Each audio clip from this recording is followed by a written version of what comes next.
Kejap ya Dr. Umi, kejap.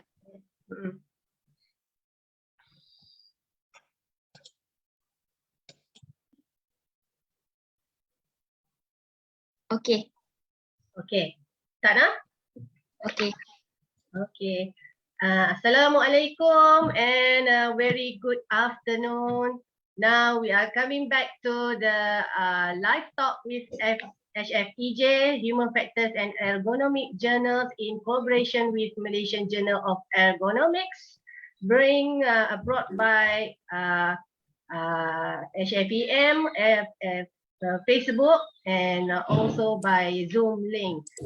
So for those who don't know what is HFEM, so HFEM is stand for Human Factors and Ergonomics Malaysia Society. So this is our third series of live talk with HFEJ.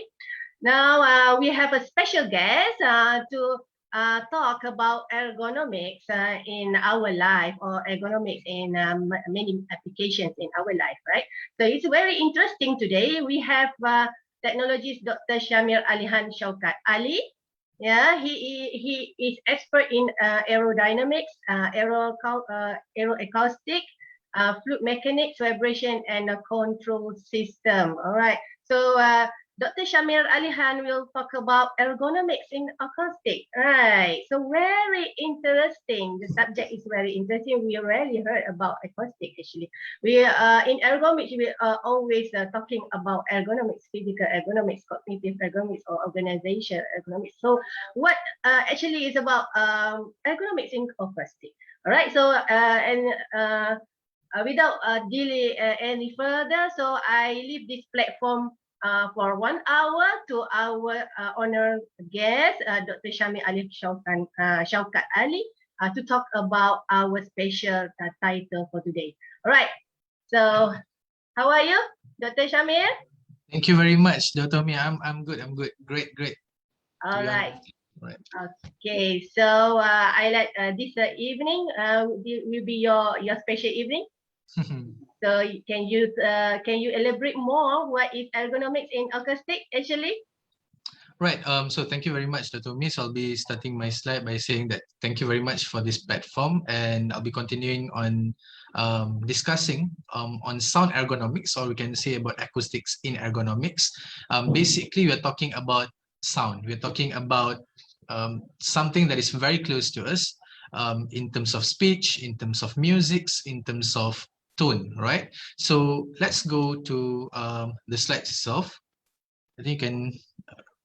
All right. Okay. So this would be the table of content for today. So I'll be talking about noise issues, a real concern of noise issue, and understanding acoustics, understanding ergonomics, X, noise reduction measure, few case studies for us to go through, and importance of ergonomics and acoustics, and finally we'll try to conclude some of our important points for today.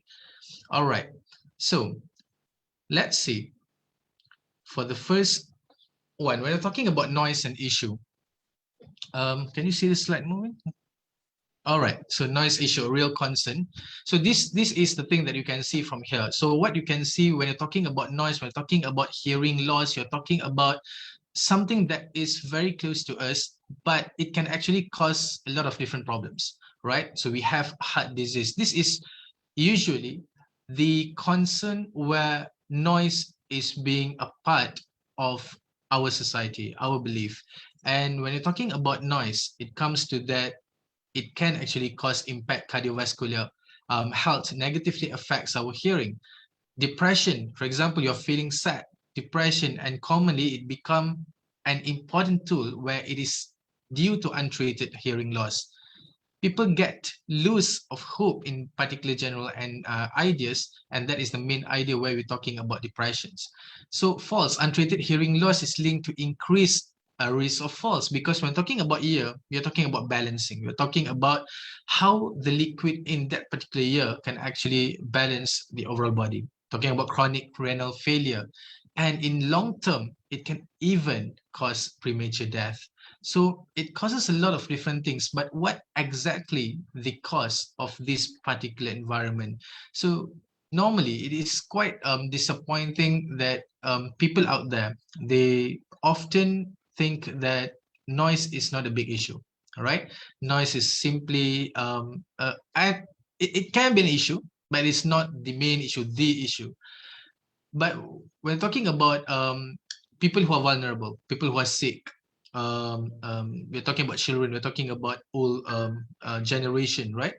These are those who are actually being prone to more in the context of dangerous in the context of the noise itself, right?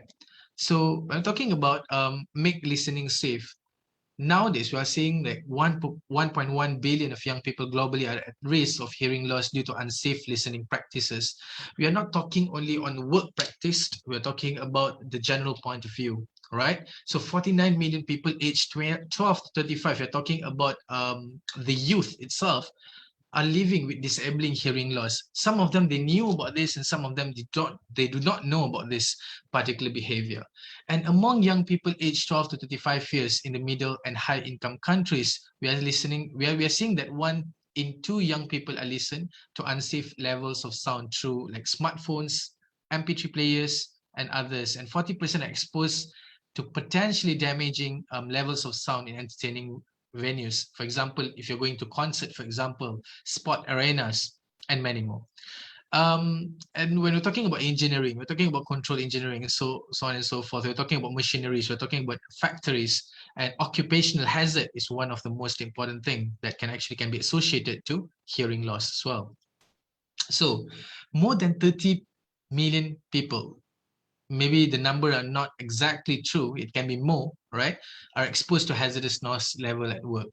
And we're talking about hearing, it is our asset, right? Hearing is an asset. So the ability to hear affects quality of life. We're talking about low hearing levels can result in stressful and frustrating attempts at conversation. So we're talking about spoken words that can be misinterpreted. Driving as well as equipment and machinery operation will be affected as well.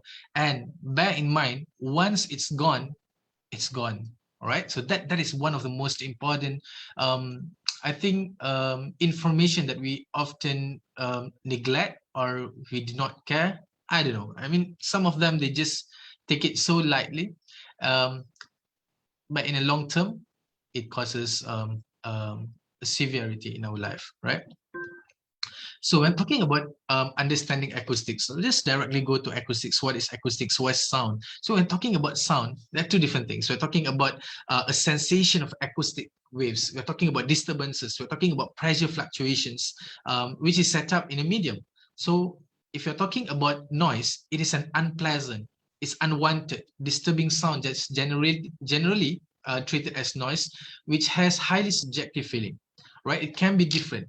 Some people can bear noise, some people couldn't bear noise, some people can bear in certain levels, and some people can bear in moderate levels. So that is the idea where we wanted to talk about acoustic and noise and how it actually affects human. We're talking about ergonomics, we're talking about us, we're talking about health, we're talking about different level of understanding in context of behaviors.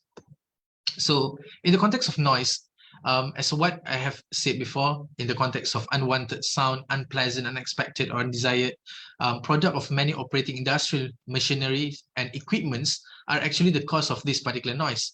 And exposure to hazardous noise levels can lead to like temporary or even permanent hearing loss. So these are the things that we might take an important role to understand in a larger scale, right? So we're talking about OSHA, for example, right? We know about occupational safety, right? Hazards. These are few numbers that I'm going to repeat this back later in the next slides.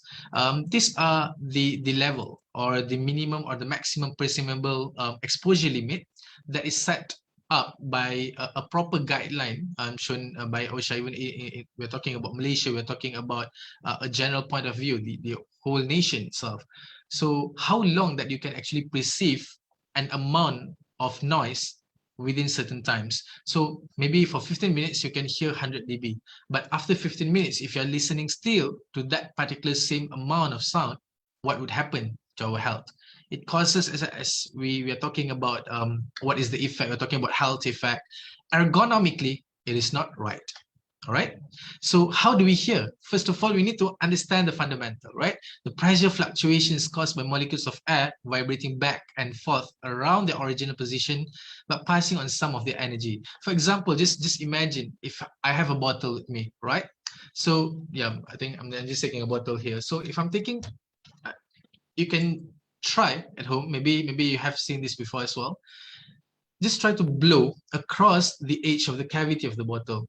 You can actually hear a kind of tone, and this tone going to change according to the level of water that you have perceived in the bottle, right? So simple, similar thing. We're talking about how the molecules of the flow which is interacting between the edges of the cavity can actually generate a pressure fluctuations, and that is how exactly how our ear is actually working. And this is the idea how much or what is the audible range can actually a human being like us listen to.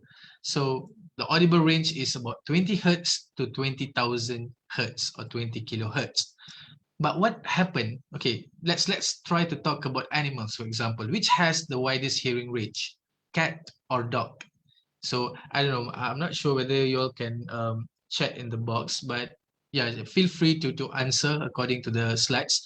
But when we're talking about which has the widest hearing range, cat or dog, many people might say, okay, dog is man's friendly animal, right? But mostly, one of the most important things that we wanted to talk about is understanding how well creatures perceived noise.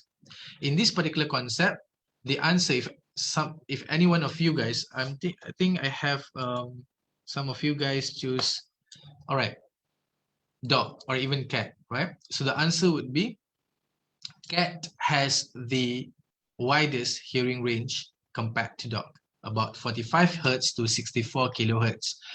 Comparing to dog, only about 67 hertz, meaning that the lowest frequencies that the dog or a cat can listen to is about 67 hertz and 45 hertz respectively. And the highest is about the other part of it, right? So that is one of the most important slide content. So let's go to mechanics of hearing. We're talking about mechanics of hearing. Sounds are pressure variations due to particle movement. So we're talking about particle moving back and forward. So that is one of the most important thing. No particle mean no sound. So meters tube connecting to outer ear resonates at 3000 hertz, for example. So this is more to biology. So some of you guys might not be looking into different perspectives. So we'll just go through about how actually the mechanics of hearing can actually work. So it means simply by saying that there should be particles, then you can actually hear noise or sound. So this is a picture of a schematic drawing of your ear, and we can see a cochlea over there. And cochlea here is the inner ear that called spiral tube, about 70,000 of small hairs, which this is the important part that actually send the electrical impulse to brain so that we can actually perceive the particular sound or noise. And why I'm showing all these particular figures, because we need to understand about what exactly is happening to us when we're talking about hearing loss, loss of hearing.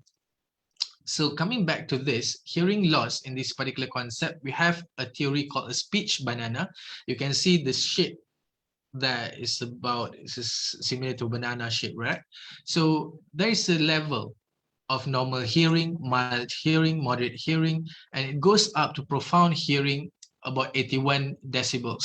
And of course, you can see some pictures over there. You can see a refrigerator there. You can see a vacuum there. You can see motorcycles. You can see people playing a band over there, and even an aircraft down there, which has the profound hearing loss, higher decibel, or meaning that it has the highest loudness compared to the other perspectives of pictures over here. So we can actually know how strong or how high is the pitch of the noise and how loud or how soft is the noise by looking at this particular speech banana, right? So this is normal versus a noise-induced audiometry testing. So we're talking about normal.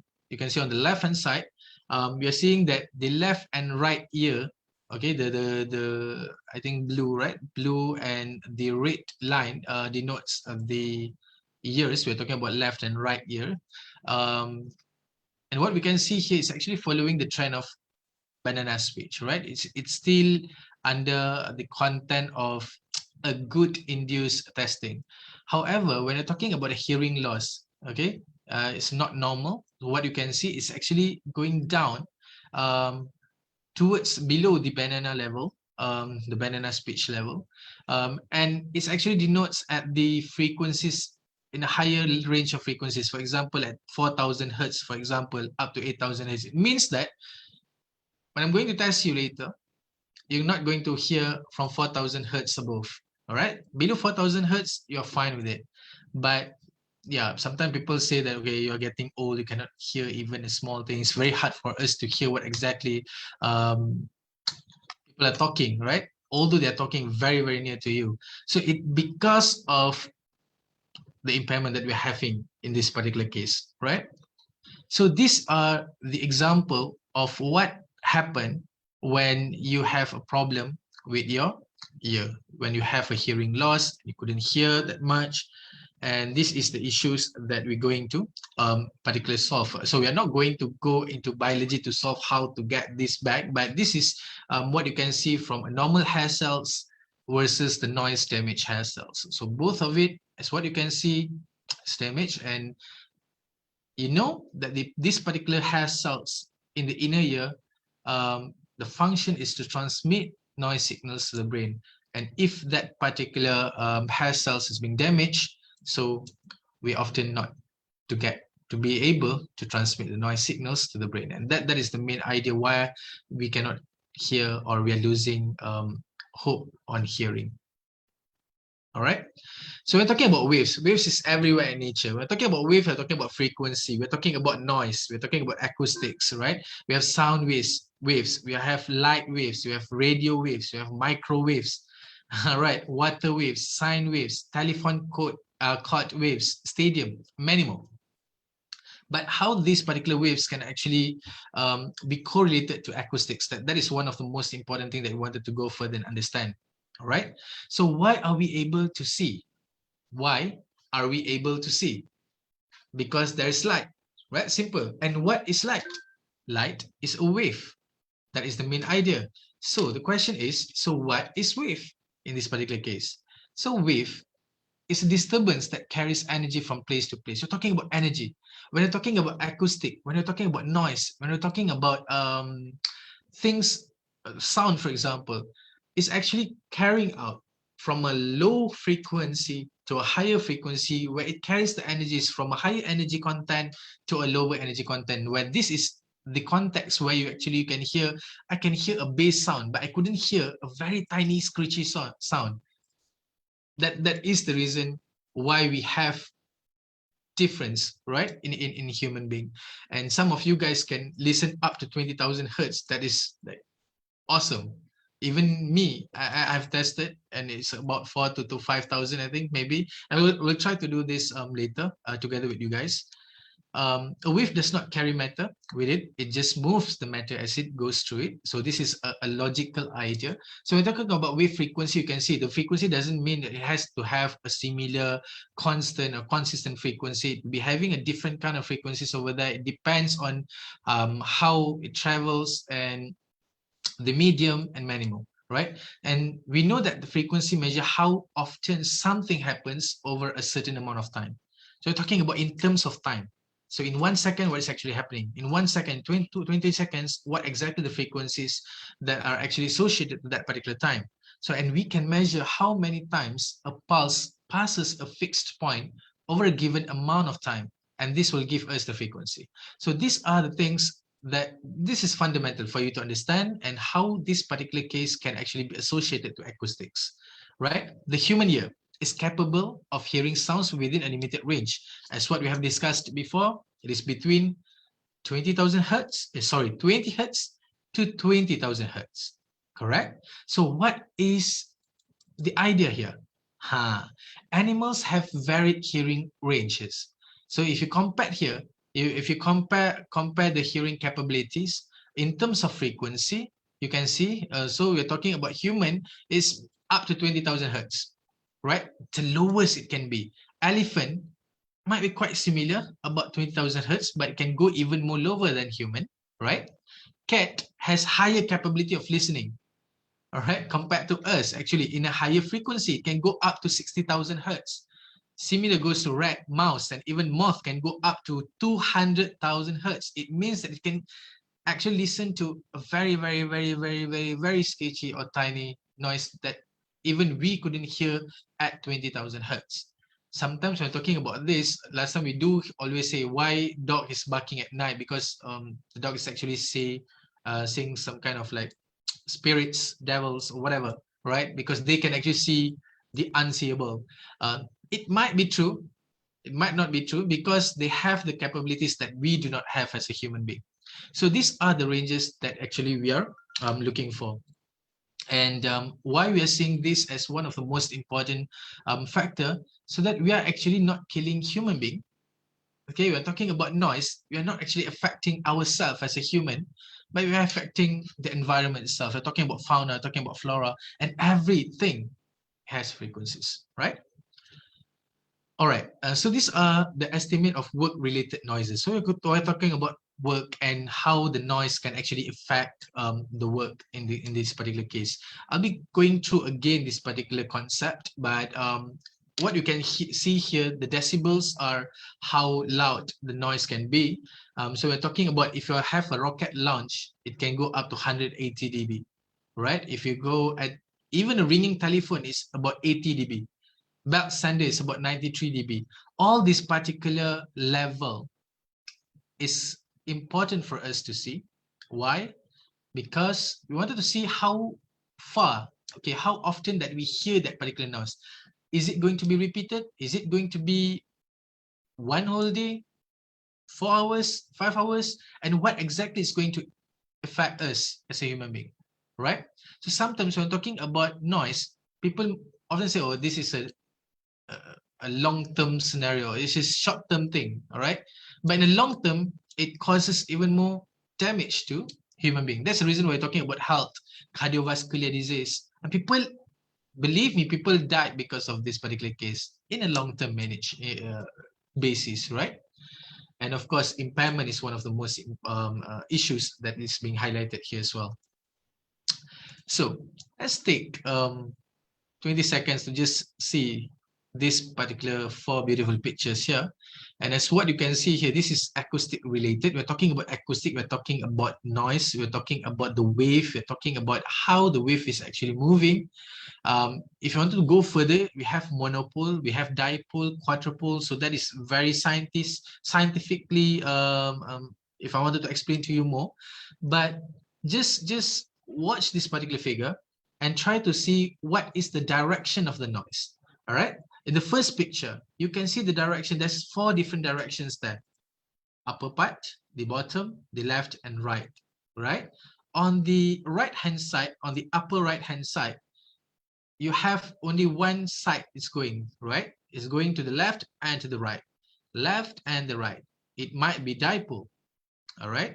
So the bottom one, it can be monopole, only one direction. It goes in a round shape. There's no other directions it's going through. And the last one, it can be more than many. If you can see that there's a lot of like different kind of waves. It's coming out and coming in. And this is exactly how the acoustics, how the noise is actually behaving. It's not always in a unidirectional way. It has different ways. All right. Not everything happened in 4 different ways, for example, right? So you need to understand this basically on how people can do this using simulation or experimental to really understand how the noise is being segregated or being distributed, or being reflected, transmitted. When talking about noise, we're talking about transmission, we're talking about reflection, we're talking about absorptions. So these 3 main event is actually important for us to understand about noise. Right. Let's go to the next one. Okay, let's try to understand more on frequencies using just a mobile phone. I just wanted to test this with you guys. I'm not sure. I hope Dr. Umi can play around with this.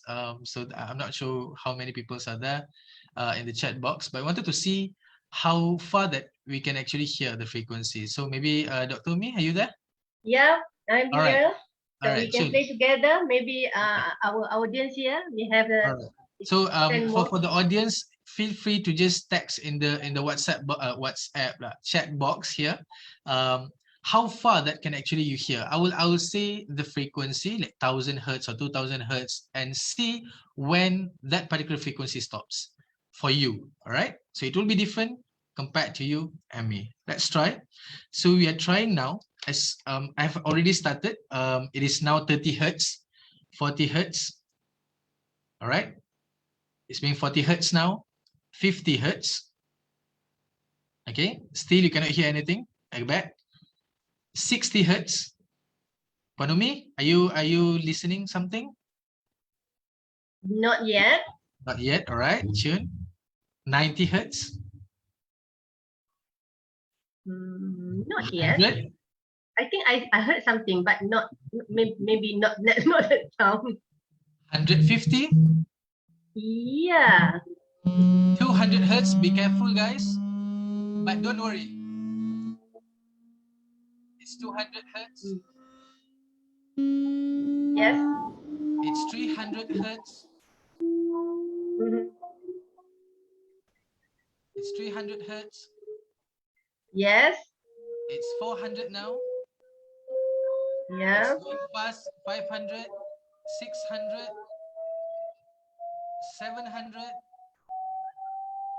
800, 900, 1000, 1001, 1002, 1003, 1004, 1005, 1006, 1007, 2000, 2002, 2003, 2005, 2007, 3000, 3001. Panumi, can you see here? Yeah, I still hear some screeching. 4000, Yeah. 5000, Yes, still here. 6000, Yeah. 9000. Not here anymore. All right. No more. 9,000 for me. 12,000 now. I can still hear. And I cannot hear starting from 14,000. All right. Thank you very much, guys. And I'm seeing that some of you guys couldn't hear because of the device I think limited wave frequency signals or settings, but it doesn't matter. You can test this at home. You can just go to 20 hertz to 20,000 hertz human audio spectrum in YouTube and just try to listen, and this is how you wanted to see whether you are healthy or not in the context of hearing, and if not, then you need to do something, right? So seek for the right person advice. And yeah, so this is the basically what you need to understand and what you need to know about yourself. So sometimes we need to test how far that we can actually hear, and even we couldn't hear the audible range that is put for a human being. We stop up to 10,000 hertz. We stop up to 11,000 hertz. Even I tested this with my students. Some of them couldn't hear after 5,000 hertz, and it's being bad. And of course, when I did a one-to-one talk to him, um, he basically tells that it is because of many things. He loved to use how to say, he used to listen to like rock musics, very heavy metal musics, and that is good for him. He doesn't feel depressed because of heavy metal music, but in a way it actually affects him in a very very very short moment of I'm talking about age wise, right? So these are the things that we might be looking forward on understanding how frequencies are actually affecting us without us, okay, without us being knowing it. All right, so that is one of the most important thing when you're talking about acoustics. So now let's go to understanding about ergonomics, but I'm not going further on defining ergonomics. I think everybody here knew ergonomics very well. I'm just going to touch on in the relation to acoustics, how noise can be measured through or understandable through ergonomics context point of view, right? So does noise impact the workshop? Does noise impact the workplace? Sorry. So it interferes with communication, right? It impacts many things, causes fatigue, distracting, it becomes annoying, right? We're talking about noise, the first thing, it is annoying. It's very distractful, right? It reduces morale or even efficiency in a human life, because some people they couldn't bear with loudness, with noise, and it doesn't mean anything. It doesn't mean that you, without noise, you are not going to be stressed, because taking me, I love to do work while listening to musics, but certain musics conveys certain frequencies. So you need to understand well how these particular frequencies can actually calm you. That's the reason why, if um, in religious point of view, right, when you're reading Quran, if you're doing any religious activities, that you have a different kind of frequencies when you're reciting something. When you're hearing people singing, a different kind of frequency is actually affecting yourself. And these frequencies are very important on you, especially when you're talking about meditation. Why people are often, when you're talking about meditation, the music for meditation would be around 400 hertz or 500 hertz, because certain frequencies kind of calming you in different particular ways. So these are the things that we can actually go beyond and understand well on noises, right? So workplace ergonomic risk factor, basically we can talk about this in two different perspectives. So we are talking about physical risk factors, and we're talking about environmental factors. So what is physical risk factors and what are environmental factors, and where noise or acoustic suit to? Is it physical or is it environmental? So it's quite straightforward anyway. So we're talking about physical risk factors. We'll just go and see awkward or static postures, forceful exertion, repetition, contact stresses, and one of the most important things is vibration. So vibration is a part of noise, all right? It's a part of noise. When talking about vibration, we're talking about pressure. We're talking about how intensity, we're talking about fluctuating. Okay, fluctuations of signals are actually associated very well to noise. So vibration can be the reason why noise is actually happening. So we're going to see some case studies that my student has been doing before, and how we can see that vibration is actually playing an important role in noise perspective. This is the physical risk factor. Next, environmental factors. We have temperature, noise, and lighting. So noise comes in environmental factors as well. When you're using a seesaw, for example, when you're cutting wood using a high intact or impact machineries. So these are important details that we might be looking for when we're talking about ergonomics. So basically, when we're talking about ergonomics, we can put noise into different factors: physical risk factors through vibration, and environmental factors through noise. All right, vibration and health. How vibrations are actually, we're talking about health, right? As in the case of sound, you can actually get this from even OSHA, right? From Malaysian, we have the standard manual, and that particular standard manual has even more a detailed copy of how vibration and health is actually being significant in the case of sound. So when talking about sound, we're talking about mechanical vibrations. So the most important things, we want to avoid such hazards, right?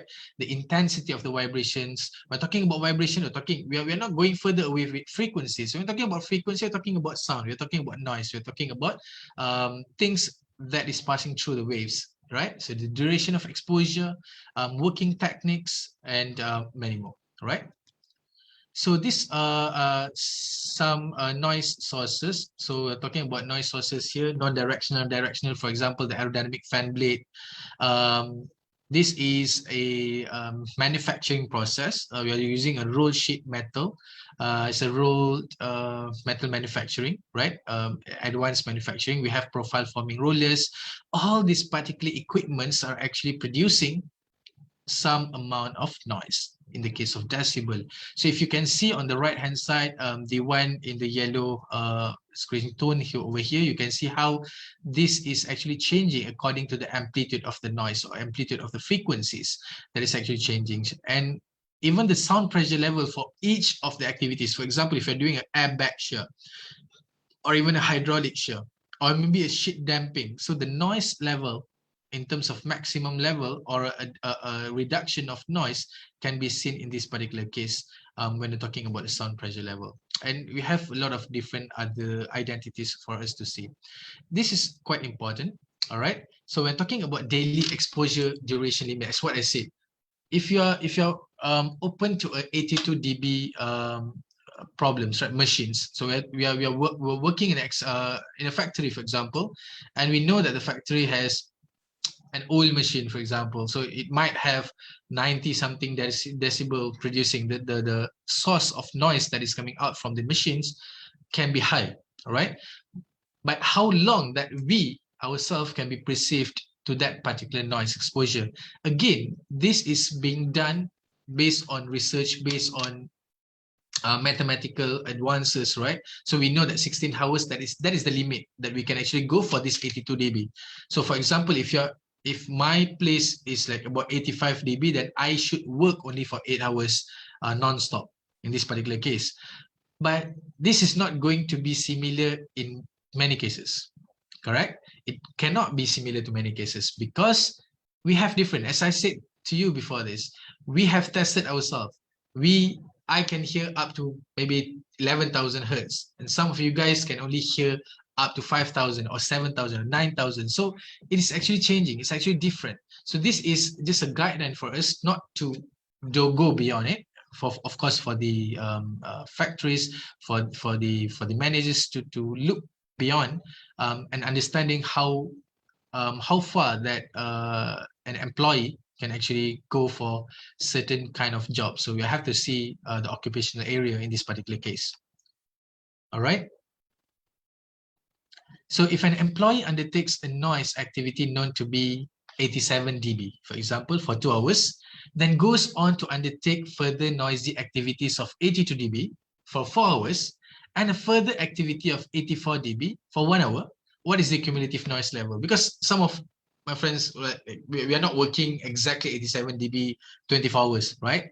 So we are going for 87 and we're going to 82 back, we're going to 84.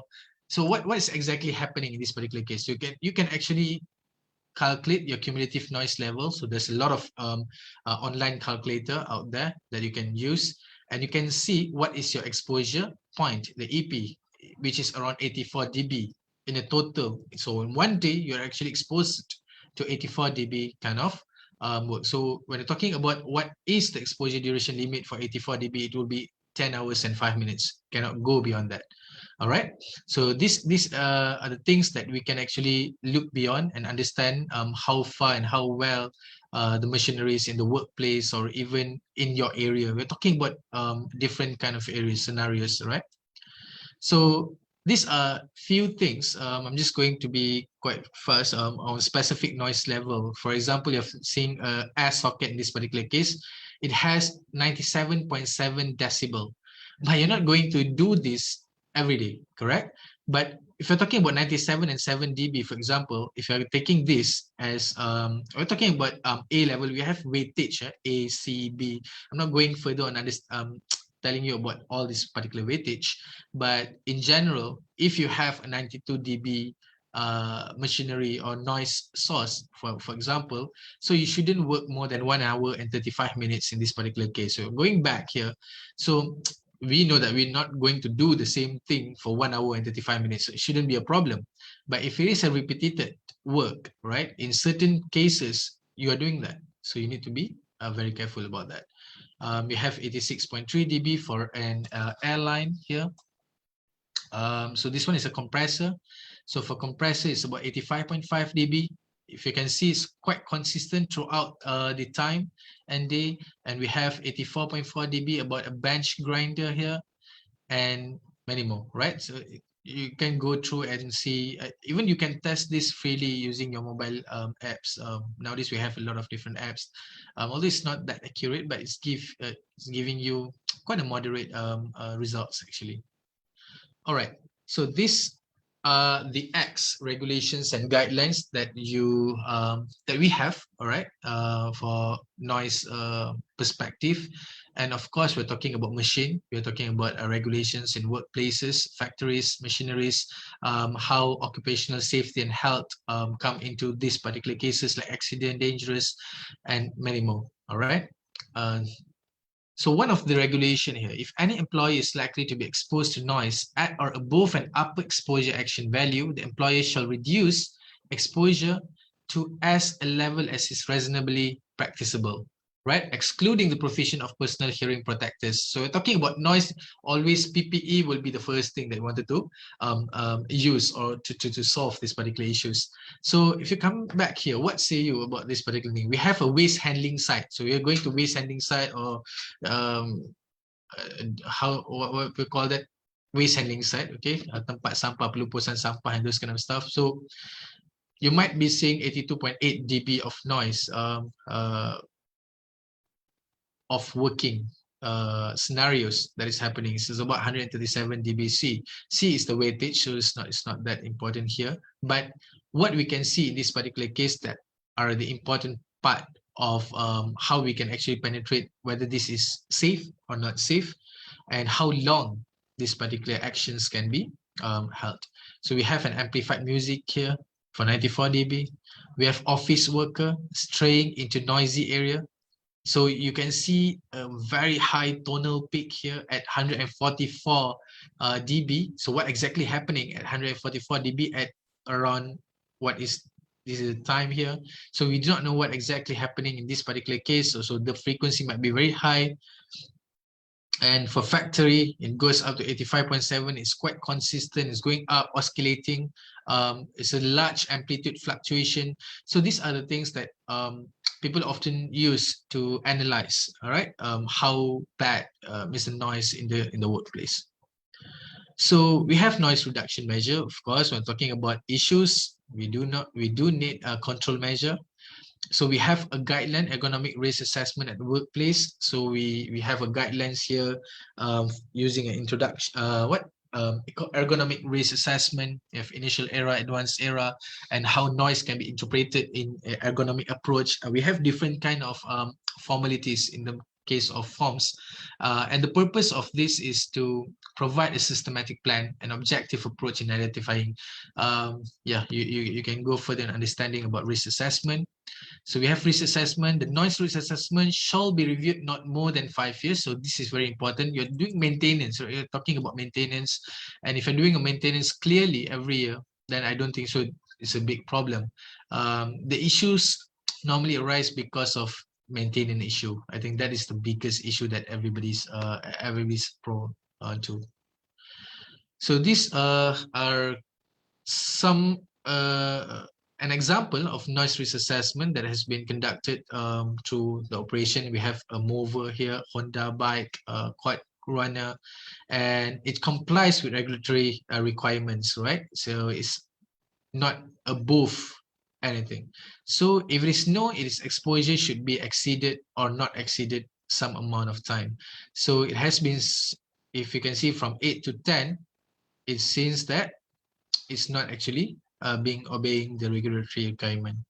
But the first 6 or 5 has successfully obeyed the rules and regulation.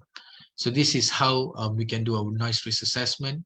So we have a hearing protection and using a regulation 7.1, 7.2 without prejudice. We need to have a personal PPE, right? Personal protectors, equipment. So for example, this is a noise measuring equipment. We often use a sound level meter, noise dosimeter. Even you can put a noise dosimeter on the worker, right? To see exactly how loud that the ear can perceive the sound which you're working with. All right, so these are the hierarchy of controls, how we can control the system by using PPE, administrative controls, engineering controls, substitution and elimination. So normally in academic point of view, or even in engineering point of view, we want to go further on understanding mainly on the yellow part there, engineering solution controls. We are not going to eliminate everything, right? We're talking about costs, we're talking about money, we're talking about assets. So engineering control is one of the best way that we can do to avoid those things, besides from taking protective equipment for additional safety, right? So control at source, you need to first control at source, you modify, you replace, you do proper maintenance, you do reduction of impact forces, you study about vibration damping, how this particular vibration can actually cause or not cause this particular issue. So use of enclosure, for example, proper design, selection, and many more, all right? Or you control at the path. If you cannot control at the source, you control at the path. So how path? You put a barrier, for example, you put a shield, for example, or even absorptive lining. So these are the way that you can actually control.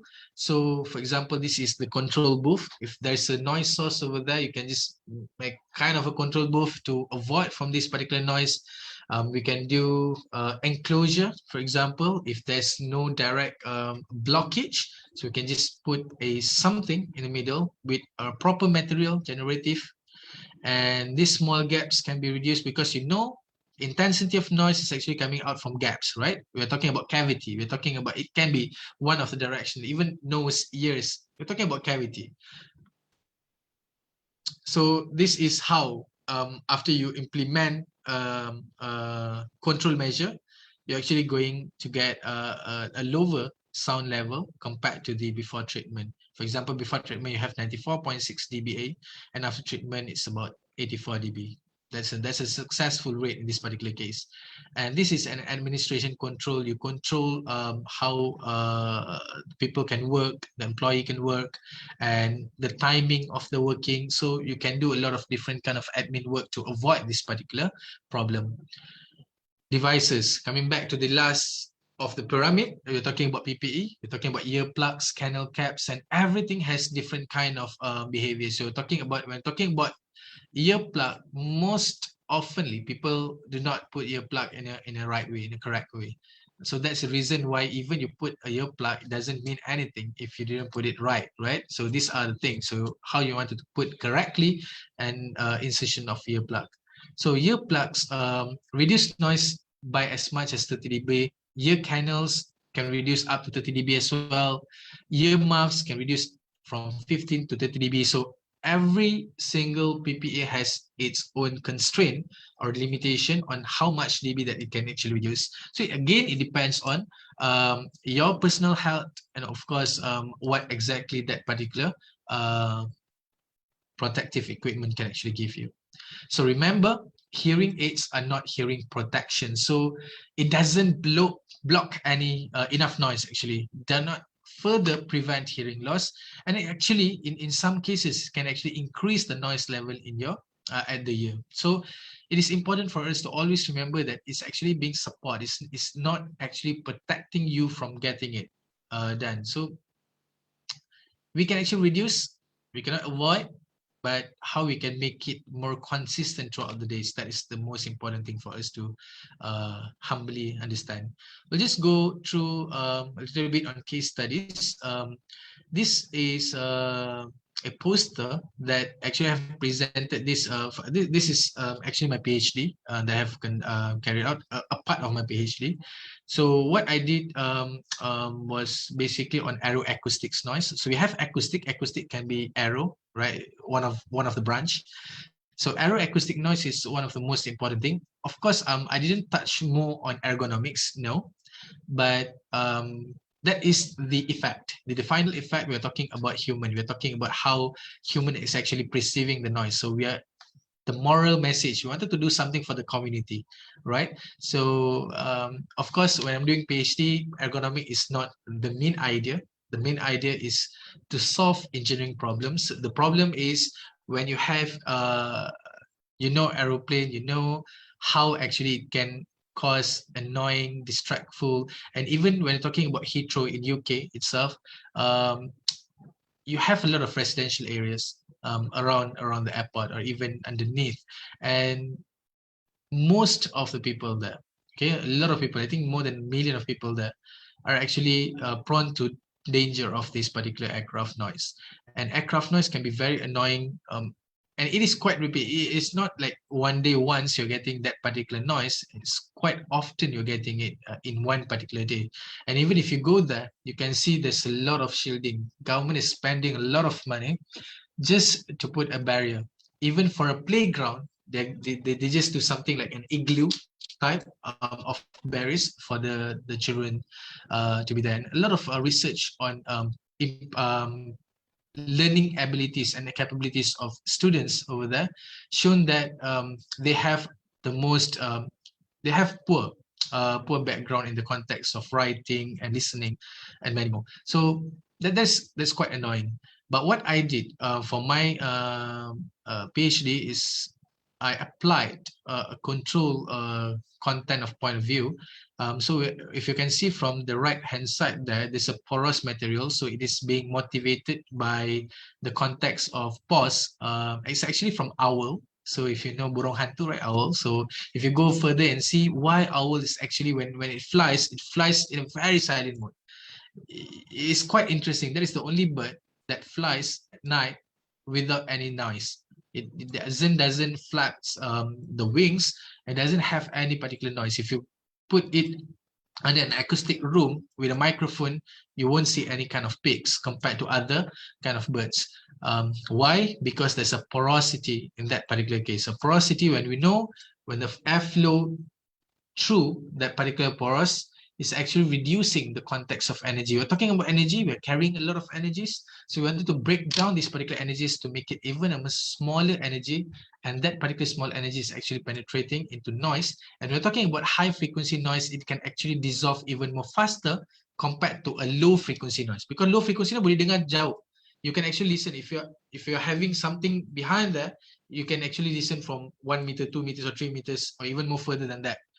But for high frequency noise, it may fade faster compared to the low frequency noise. So that is the main idea on how we do an engineering control to reduce that particular noise by implementing this passive method on the plane, wing, for example, or a plane leading edge system, and many more. All right. So this is one of the case study. We have this is a part of environment. It's actually you can watch from Facebook. It has YouTube. So it has quite a number of details simulation shown. So as what you can see, it's a workplace environment, how the noise is being traveling. So what we can do an ABCD approach to solve this particular problem in an open space area. So what is A? Absorb, B? Block, C? Cover, and D? Divide. So how we absorb? So we put a material that is able to absorb. As what I said, a porous material is a good platform to absorb particular noise, right? We can block the noise. How we can block the noise? By putting shield, right? We can put a lot of different things in between of the sections that we are seeing here. And of course, block has to be covered with some absorbing material, for example, to enhance the capabilities of reducing the noise. And finally, you can divide the area so that you'll be having a lot of different kind of reflecting. So you're reducing exactly what exactly is being preferred, but in some cases you can eliminate it fully, but in some cases, of course, you can reduce it in a significant amount. So this is another case that is being conducted by my student. So it's a blower carriage. So this is in paddy field. So people use this for broadcasting the seed, the paddy seed. So what we can see actually a vibration content of point of view. So it's actually very close to your ear. So it can actually affect your ear in the context of acoustics, in the context of noise, and how this particular vibration can be prolonged in a short term and a long term. So from the quick experiment being conducted, we are seeing actually in the context of vibration is actually beyond some certain point of view, it's beyond the standard daily exposure action value, and how this can be actually being what we call that, we can actually put this together with the acoustic point of view and see how sound perceived in the case of vibration. So this is another one, acoustics as an ergonomic factor in working space. This is being done in one of the factory. It's an ice factory, if I'm mistaken. So from the source itself, it's actually being seen that the average sound pressure levels is about more than 91.8 decibel. And most of the receivers, the workers there, worker 1, worker 2, worker 3, as the receiver 1, receiver 3, in a very short time, so they're actually exposing to the limit which is higher than the limit that is advisable in the context of noise. So what we do, we try to manage to change the layout. So we were moving the workers around and see what we can actually get by reducing. So this is one way, by not changing a lot of things in the workspace, but we are relocating the persons. And what we can see a reduction of almost 5% of reduction in the context of sound pressure level which is perceived by the workers. But the last part here, if you change the material of the wall or even the ceilings, what you can see, you can get even more further reduction of decibels, up to 14% or 15%. It's kind of an interesting topic. So this is very, very lightly carried out. So we might be going into further details on understanding how this can actually be ergonomically safe in many perspectives, right? And if you see this is a less dense medium to a more dense medium. It means that if you have a wall that has a thicker material, it means that it's actually reducing the context of frequencies. This is how the waves is actually moving. From the less medium, for example, nothing there. So it's actually reducing the amplitude variation in the more dense medium, where you actually put some kind of porous material or cover to reduce the context of noise, right? So in conclusion, it is important to secure the safety and health and welfare of persons at work and environment in general. So noise, for me, can be a slow poison. So you need to watch out. It is important to promote the occupational environment adaptable to the person's psychological needs, all right? Physiological and psychological needs. And of course, we need to always check and balance with the acts, the guidelines that is given to us. So with that, thank you very much. I'm passing this section to Dr. Umi. Thank you very much, guys. All right, very good, very excellent material that Dr. Syamir already presented to us and discussed and shared with us also in this evening. Okay, Dr. Syamir, we have some questions here from our participants. If you can see the chat box. All right. Right. Okay, allow me to read. Right. First question is is from Mr. Gunalan Paramasevam. Does noise pollution have an effect on the immunology? Yeah, now we are in a COVID-19 era. So because Mr. Gunalan said that there are some studies, maybe Mr. Gunalan want to elaborate or want to share with us this evening what are the studies that using the noise, discussing about the noise pollution have an effect on our immunology. We have Mr. Gunalan here.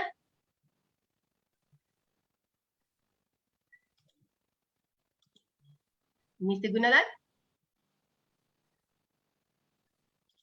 All right, maybe here somewhere. What is your opinion, Dr. Syamir, about this question? I think for the question, does noise pollution have an effect on the immunology? Yes, I do feel that noise pollution have an effect, because as what I said, noise is a slow poison. It's actually being, if you have a damaged ear, for example, if I'm going back to my first ever slide over there, you can see there's a lot of different causes, even in terms of cardiovascular disease, imbalance, and many more. So it indirectly, it disturbs the immune, meaning that you cannot stand in the context of hospitalization. We're talking about immune system. Everything is being tested. You're talking about health. You're talking about the heart, cardiovascular. You're talking about cognitive dementia and many more. So when you're talking about hospital there, it means that it actually has a great effect. But how fast that it can be distinguished whether this is actually happening because of noise, that is another big study, because we do not have anything right now that can say that, okay, this thing is actually happening because you're hearing very high noise for certain time, right? So we can see that by checking on our ear perspective. If you really having a hearing loss, if you still can hear but not up to the level that is supposed to be, then normally we often not to check, okay, my ear is okay for now. That is the main concern, because people won't check or won't perceive the issue until they are in the issue, correct? So I think that is the main idea. So for that particular question, I would say that there is an effect on the immunology. But about the conducting developing vaccine, even that is new for me. I think there's it's a quite good study if actually noise or acoustics can actually being a part of a vaccine development. I'm not really sure about that for now, but if there is such things, then I think we are going beyond the level of how to say, even we are actually using all this renewable energy. For me, acoustics noise is actually an energy that can be renewable, can be used for a good sake. We are not going to throw in a very bad. Even one of the experiment that I'm conducting now is actually changing the unwanted noise to a green particular noise that we can actually use that as an energy, potential energy. Yeah, thank you. All right, and then we have another question from Miss Christina Zarin. I want to ask, I got depression, so is music can help to cure my problem? All right. Interesting question, Dr. Syamir. That's very interesting. I think for me, yes, I do believe that music can actually heal depression in some way, but you need to choose the right frequencies. I love frequencies because, for example, even I tested this with my not my baby, my nephew.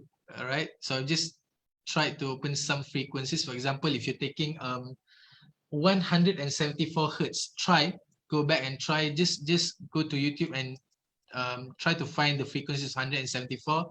It's actually that particular frequency actually releases pains and heal the sick auras. I hope that I'm not talking as a meditator. I'm not a meditation guy. I didn't do meditation before, but I love to hear music in certain frequencies. I like to how to say, practice this as one of my depression mode, how to say, to balance my problem. So for the question, I do believe music do have an impact on releasing depression. And I do believe as well, you need to understand about certain frequencies, what sound actually can actually be the best way to reduce your anxiety, your stress, migraines. Few frequencies that you can actually check, 174 hertz. You can check about 396 hertz, for example. One of the most like cerebral music is about 440 hertz. So there are a few hertz that you can actually go. Even for babies to sleep, you can put certain frequencies that babies can actually sleep, right? You can call it as a white noise and many more. All right. Yeah. Thank you. Even we maybe heard some cases that we have dependent babies, which is in 40 days after give birth, then certain babies are very dependent to the environment sounds. The baby, that kind of baby cannot sleep in a very quiet environment, and then the mother need to put some music or some sounds. Then that dependent babies can sleep with that kind of certain or specific sounds, right? Previously, I already I also read about this. Right. And you can see Mr. Gunalan also agreed with us. Music is pleasant and noise is unpleasant. But I do believe music. I do believe that music can be unpleasant too. What kind of music, right? I'm not a fan of black metal, but my friend is the fan of black metal. For him, Siti Nurhaliza's song is unpleasant, but for me, that song is the most pleasant sound. It differs again with the perspective of mine, actually. Yes. Do we have any questions from our participants here in Zoom? Yes, I have a question. Okay, thank you. I'm Dalila Hello, Dr. Syamir. Hi. It's really interesting to see a scholar from acoustics, because there's not a lot of acoustics scholars here, because my research is in indoor perception, so I work with visual, thermal, and also a little bit of acoustics. So from your experience, is there any standard or requirement in Malaysia about sound transmission class pertaining to how we design our partitions? Let's say if we design our partitions too thick, it will be the sound is filtered, but we are not doing a space like an echoic space, but we need to filter the sound. So what are your suggestions? I think I've done that actually before through a metamaterial study. It's actually a more focused study on the context of metamaterial. And that particular thing is one of the most important factor that actually we can see. For example, when you talk about how partition can be made, do you heard about Helmholtz resonator, for example? Sorry, not really. Not really. All right. Yeah. So if you're talking about guideline that Malaysia have, for example, we do have what kind of permissibility rate, or this kind of features can actually reduce this number. We do have that, but it's not a proper guideline that says that, okay, you need to follow this particular case, because it differs according to the space, differs according to the material that you're using, and there's a lot of different factors that is actually affecting your point of view of reducing that particular number. If you wanted to do, for example, you want to take a 20 millimeter thickness, but you wanted how you know that acoustic can goes into reflection, transmission, and absorption, correct? So how far that is actually, have you used a portable impedance tube, for example? Dalila? No, not really, no. Okay, I would suggest you to go and read more on, there's two different tubes that normally people use to better understand on how noise travels through a pathway, right? And we can put exactly the thickness that we wanted. For example, if you want 20 thickness of, and you can use with different kind of material, for example, porous, wood, and many more. And that particular impedance tube is going to give you the actual transmission line, or different compared to the reflection, absorption, and transmission. So you can actually test 3-in-1 on that particular basis. So we have an impedance tube basically for absorption only, and we have an impedance tube only for transmission basic. So by using impedance tube and transmission tube, and there is a fully guideline on this particular case, and you can actually test this and solve your problem by looking on that particular manner. Okay, thank you. Thank you, Dr. Syamir. All right, welcome. Right, thank you, Ms. Nur Dalila. I hope the answer helped you much in your research, Cindy, right? Okay, any question? One more question before we end our session for today. All right, 1, 2, 3. All right. So now it's 3 and 8 o'clock in the evening. So as a conclusion, now today in 1 hour and a couple of minutes, we hear about the ergonomics in acoustic, very interesting subject for the evening, which is Dr. Syamir shared with us about what is noise and the issues in the noise, how to make listening safe, understanding the acoustic, how do we hear, mechanics of hearing, which is this is very interesting for me, which is for the first time I know that we have a speech banana. I just only know banana that we can eat with full of potassium. Right. And also We have a noise analysis in workplace, noise assessment, regulations for noise exposure, and of course, one of the solution from the many case studies that have been conducted by Dr. Syamir, which is the porous elements to absorb the energy and automatically will reduce the noise frequency in the environment. And I would like to repeat what Dr. Syamir said in many slides that noise is not only killing the human beings. Noise also can kill the environment, especially the animals, the plants, maybe because we never heard until now that any research that relating the noise with the the plants or the trees well-being, right? But I believe that everything that we have in Earth have some kind of a relationship between each other, or the correlation between each other. All right, so Dr. Syamir, Alihan, thank you very much for the interesting topic today. So I am Dr. Umi Nur Nazahia. We will see in another session of HFEJ Live Talk for next time. Thank you. See you. Bye-bye. Thank you. Thank you, everyone. Okay. Thank you, Dr. Haja, for moderator. For the administrator. Thank you, Dr. Syamir and Dr. Umi. Okay. We end the session. Bye. Okay. Thank you. Bye. Thank you.